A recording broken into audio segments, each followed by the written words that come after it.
Terkadang kita terjebak dengan yang namanya peraturan-peraturan. Peraturan-peraturan yang ada, hari Sabat yang ada, itu diperuntukkan kepada kita manusia. Jelas di dalam bacaan Injil mengatakan bahwa hari Sabat diadakan untuk manusia dan bukan manusia untuk hari Sabat. Maka sebagaimana di dalam perjalanan arah dasar Keuskupan Agung Jakarta, semakin kita sungguh-sungguh menghayati perjalanan iman kita, peraturan hari Sabat yang diperuntukkan manusia menjadikan manusia semakin manusiawi, menjadikan manusia semakin bermartabat luhur. Peraturan membuat kita selamat, membuat kita semakin bijaksana. Disitulah kita diundang oleh Tuhan Yesus, dan moga-moga di dalam perjalanan hidup kita, kita tidak hanya terjebak oleh hal-hal yang sangat superficial, tetapi kita diminta untuk semakin dalam, memperdalam hidup kita, memperdalam iman kita, sehingga iman kita pun juga semakin berbuah. Puji syukur 332.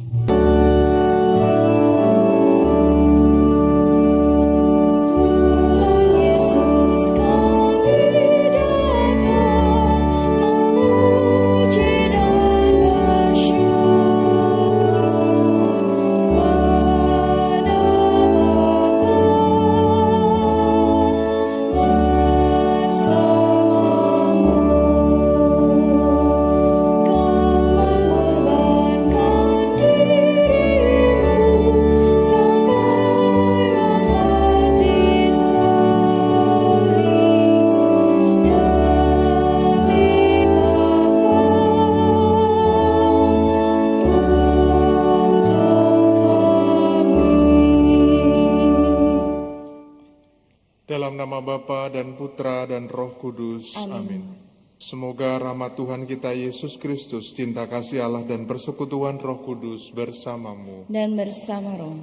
Ibu bapak, saudari-saudaraku, teman-teman muda serta anak-anakku yang terkasih, selamat pagi semuanya. Pagi Romo.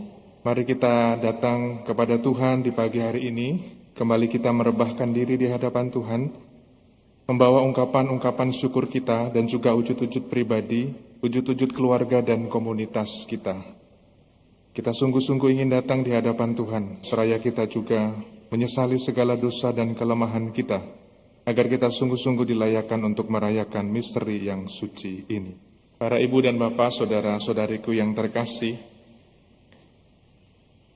terkadang di dalam kehidupan kita menemukan situasi-situasi atau pengalaman-pengalaman yang dalam tanda petik situasi dilema. Mau melakukan A, nanti takutnya B.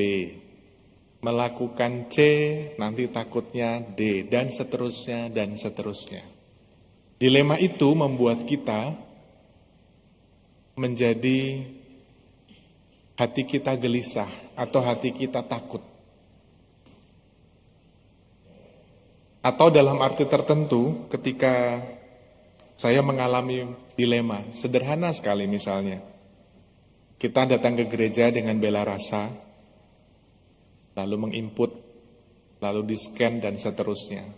Pada umumnya dilakukan seperti itu. Tetapi kita menjumpai misalnya 1-2 orang, lalu tidak ada bela rasanya, tapi sudah hadir di gereja. Lalu tidak dibolehkan masuk karena tidak ada nomornya. Lalu pas kebetulan saya lewat, lalu petugas dan juga orang yang bersangkutan datang kepada saya. Romo, saya tidak mendapat kartu atau mendapat nomor dari bela rasa, tetapi saya ingin ikut Ekaristi.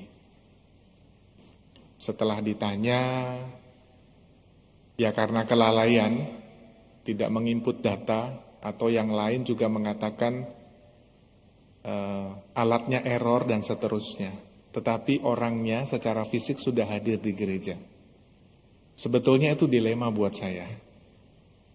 Sebagaimana peraturan yang kita tahu, kita menginput dengan nomor bela rasa itu lalu kita datang ke gereja. Mungkin itu dialami oleh para tatib yang ada di luar sana. Bapak, Ibu, Saudara-saudari terkasih, di dalam kehidupan kita selalu dihadapkan dengan peraturan-peraturan.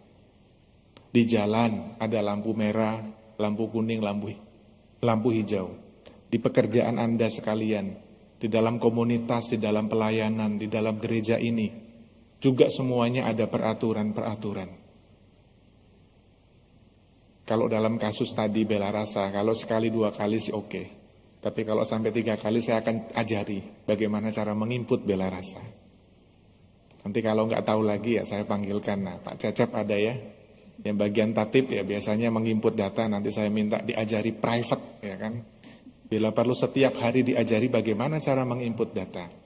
Kalau sekali 2 kali pemakluman, tetapi kalau sudah 3 kali dengan orang yang sama, itu berarti ya perlu didampingi dan perlu didekati dengan cara yang lebih bijaksana.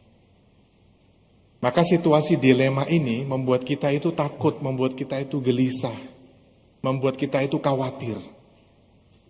Tetapi Tuhan Yesus sendiri mengajak kita di dalam situasi dilema sekalipun ada yang namanya rahmat kebijaksanaan.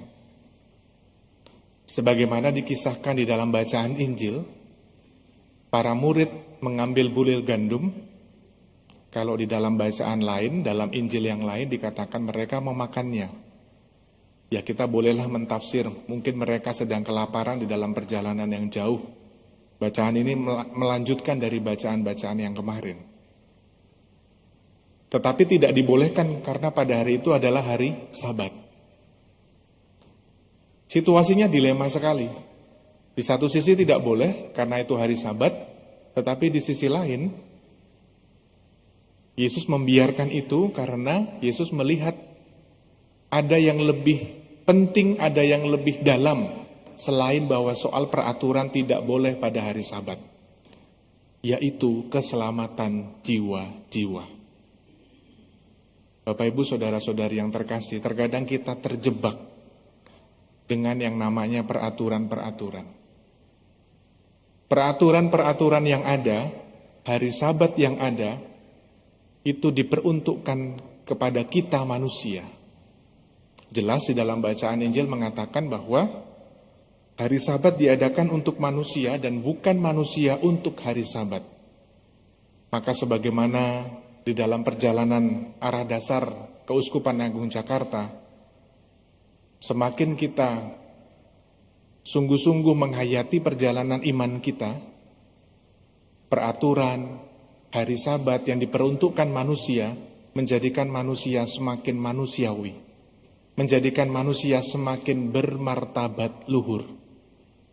Peraturan membuat kita selamat, membuat kita semakin bijaksana.